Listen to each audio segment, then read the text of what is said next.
संधारित्र की धारिता। इसमें क्या होता है, हमारे पास दो खोखले गोले होते हैं और ये समकेंद्री खोखले गोले होते हैं। समकेंद्री का क्या मतलब होता है, दोनों का केंद्र एक ही हो। ए गोला ये स्मॉल गोला है, बी ये बड़ा गोला है और गोला ए गोले बी के भीतर है। गोले बी की बाहरी सतह को हमने पृथ्वी से जोड़ दिया है। गोले ए और गोले बी दोनों का केंद्र एक ही है, ये हमने ओ मान लिया। ए गोले की त्रिज्या हमने स्मॉल ए मान ली और बी गोले की त्रिज्या स्मॉल बी। अब हमने एक लीवर की सहायता से इस ए गोले को जोड़ दिया है और वो इस तरह से जोड़ा है कि ये लीवर गोले बी को कहीं पर भी स्पर्श नहीं करता है।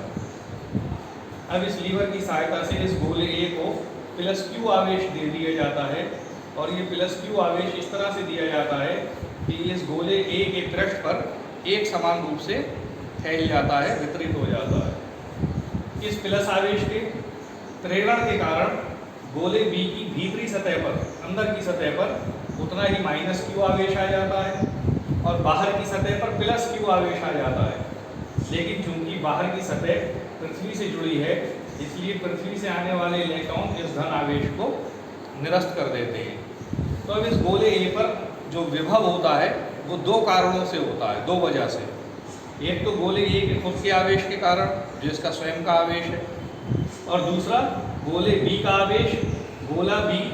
गोले बी के अंदर गोला ए रखा है तो गोले बी का जितना विभव होगा उस विभव के कारण भी गोले ए पर विभव होगा।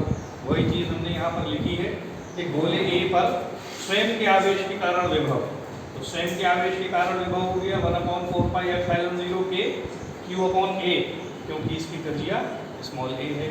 ये इक्वेशन नंबर 1 हो गई। अब गोले बी के अंदर हर एक बिंदु पर विभव कितना होगा, V 1/4πε0 के -Q/B, क्योंकि गोले बी पर -Q आवेश है इसलिए यहाँ पर हमने माइनस लगा दिया। इस माइनस को हमने शुरू में ले लिया तो ये विभव हो गया 1/4πε0 के Q/B। ये इक्वेशन नंबर 2 हो गई। और ये जो विभव है ये वो विभव है जो गोले बी के अंदर हर एक बिंदु पर होगा। और गोला ए गोले बी के अंदर है तो इसलिए गोले ए पर भी इतना ही विभव होगा। गोले बी के कारण विभव कितना होगा, जो ये मान निकल कर आया है इतना ही विभव गोले ए पर होगा। ये इक्वेशन नंबर 3 हो गई।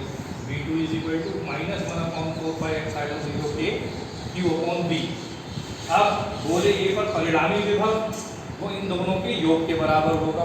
इक्वेशन 1 में V1 का मान आया, इक्वेशन 3 में V2 का मान आया, तो V = कर दिया हमने V1 + V2, दोनों की वैल्यूज रख दी और यहाँ पर हमने A और B को एलसीएम ले लिया।